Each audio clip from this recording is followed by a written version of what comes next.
Geethanjali by Tagore, പോം number 50. ഈ ഒരു പോമിലൂടെ ടാഗോർ ഒരു സ്പിരിച്വൽ മെസ്സേജാണ് നമുക്ക് തരാൻ ശ്രമിക്കുന്നത്.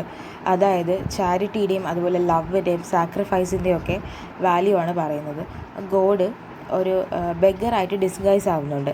എന്നിട്ട് എന്താണ് ഭയങ്കര പോവേർട്ടിയിലായതുകൊണ്ട് തന്നെ എന്തെങ്കിലും കഴിക്കാൻ വേണ്ടിയും അതിനു വേണ്ടി ഇങ്ങനെ ചുറ്റും നടക്കുന്നുണ്ട്. സോ ഗോഡിനെ രാജ് ബെഗർ എന്നാണ് കാണിക്കുന്നത്. അതേസമയം പോയറ്റും ഒരു ബെഗറാണ്. ആൻഡ് പോയറ്റിന് ഒന്നും തന്നെ കൊടുക്കാനുണ്ടായിരുന്നില്ല. പക്ഷേ പോയറ്റ് എന്താണ് ചെയ്തത്?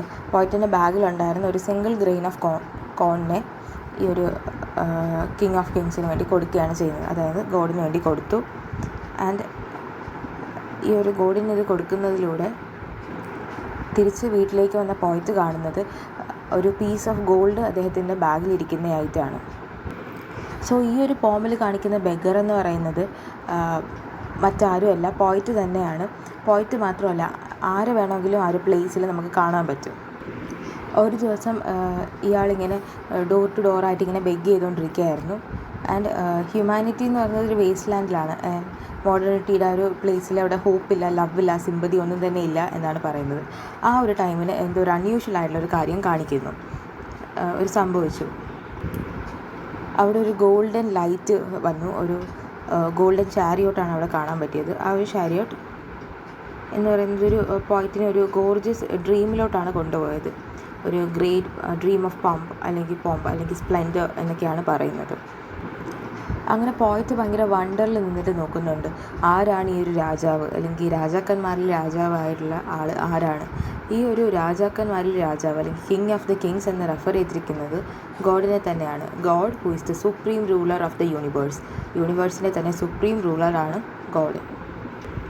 അപ്പോൾ ഈ ഗോൾഡൻ ചാരിയറ്റ് കണ്ട പോയറ്റിന് എന്ത് പറ്റി?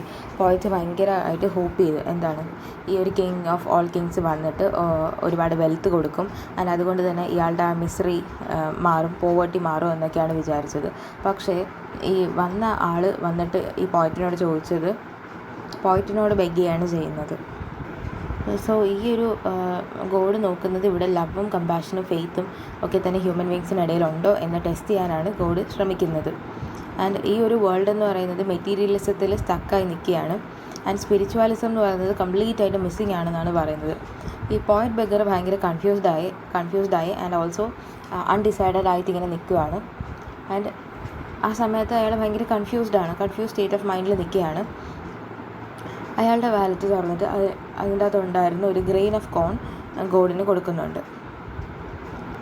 സോ സ്ലോലി എന്ന് പറഞ്ഞ വാക്ക് ഇതിൻ്റെ അകത്ത് യൂസ് ചെയ്തിട്ടുണ്ട്. എന്ന് പറയുമ്പം പോയറ്റിന് ആകെയുള്ള സംഭവമാണ് ഇതൊക്കെ ഇങ്ങനെ കൊടുത്തു തന്നെ പോയറ്റിനൊന്നും ഇല്ല എന്നുള്ള ആ ഒരു കാര്യമാണ് ഇതിൽ കാണിക്കുന്നത്. കാരണം അദ്ദേഹത്തിൻ്റെ സിറ്റുവേഷൻ അതാണ്. വീണ്ടും ഒരു എക്സ്പ്രഷൻ ലീസ്റ്റ് ലിറ്റിൽ ഗ്രെയിൻ എന്ന് കൊണ്ട് കാണിക്കുന്നത് ആ ഒരു പോയറ്റ് ബെഗർ എത്രത്തോളം മിസേർലി ആണ് എന്നാണ് കാണിക്കുന്നത്.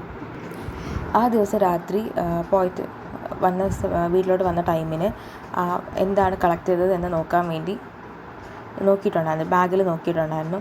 ആൻഡ് ആ സമയത്ത് അയാൾ ഭയങ്കരമായിട്ട് സർപ്രൈസ് ആയി. കാരണം ആ ഒരു ലിറ്റിൽ ഗ്രെയിൻ ഓഫ് ഗോൾഡ് ആ ഒരു ഇതിൻ്റെ കൂട്ടത്തിൽ കിടപ്പുണ്ടായിരുന്നു. സോ ഇതിൽ നിന്നാണ് മനസ്സിലായത് ആ ഒരു കിങ് ഓഫ് കിങ്സ് എന്ന് പറഞ്ഞാൽ ഗോഡ് തന്നെ ആയിരുന്നു. ആൻഡ് ആ ലിറ്റിൽ പീസ് ഓഫ് ഗോൾഡ് എന്ന് പറയുന്നത് ദൈവം കൊടുത്തതാണ് എന്ന് മനസ്സിലാവുന്നുണ്ട്. അതുപോലെ ഈ ഗോൾഡിന് ഭയങ്കര സ്പിരിച്വൽ വാല്യൂ ഉണ്ട്. കാരണം ഇത് ദൈവം അദ്ദേഹത്തിനെ ബ്ലെസ് ചെയ്തതാണ്, അല്ലെങ്കിൽ ആ ഒരു embodiment of God's blessing on him ആണത് എന്നാണ് പറയുന്നത്. ആൻഡ് പോയറ്റിന് ശരിക്കും വിഷമമുണ്ട്. കാരണം ഞാൻ ഈ ഒരു ചെറിയൊരു ഗ്രെയിനല്ലേ കൊടുത്തിട്ടുണ്ടായിരുന്നുള്ളൂ, ആൻഡ് കുറച്ചുകൂടെ എന്തെങ്കിലും കൊടുത്തിട്ടുണ്ടായിരുന്നെങ്കിൽ അതുപോലെ എനിക്ക് തിരിച്ച് കിട്ടിയേനെ എന്നൊക്കെ വിചാരിക്കുന്നുണ്ട്. ആൻഡ് അതുപോലെ തന്നെ അദ്ദേഹത്തിന് ദൈവത്തിന് മുന്നിൽ സറണ്ടർ ചെയ്യാനുള്ള ഒരു ഗ്രേറ്റസ്റ്റ് ആയിട്ടുള്ള ഓപ്പർച്യൂണിറ്റിയാണ് നഷ്ടപ്പെട്ടത്. ആൻഡ് അങ്ങനെ ചെയ്തിരുന്നെങ്കിൽ അദ്ദേഹം ഈ ഒരു ലോവർ മെറ്റീരിയലിൽ നിന്നും ഹയർ സ്പിരിച്വൽ പ്ലെയിനിലോട്ട് എലിവേറ്റ് ആയനെ എന്നൊക്കെ പറയുന്നുണ്ട്. ആൻഡ് പോയറ്റ് ഭയങ്കര റിഗ്രറ്റ് ചെയ്ത് പറയുന്നുണ്ട്, I had the heart to give he my all. അങ്ങനെ ആ ഒരു ടൈമിനാണ് ഗോഡ് തന്നെയാണ് ഇങ്ങനെ വന്നത് എന്നുള്ള കാര്യം മനസ്സിലാവുന്നത്. അതുപോലെ തന്നെ ഈ ഒരു പോയറ്റിൻ്റെ ആക്ട് ഓഫ് ചാരിറ്റി കാരണം ഗോഡ് അദ്ദേഹത്തിന് റിവാർഡ് കൊടുത്തു. സോ മൊത്തത്തിൽ പറയുമ്പോൾ ഇതൊരു സ്പിരിച്വൽ മെസ്സേജ് കൺവേ ചെയ്യുന്ന ഒരു ചെറിയൊരു സ്റ്റോറി പോലെയാണ് പറഞ്ഞു പോകുന്നത്.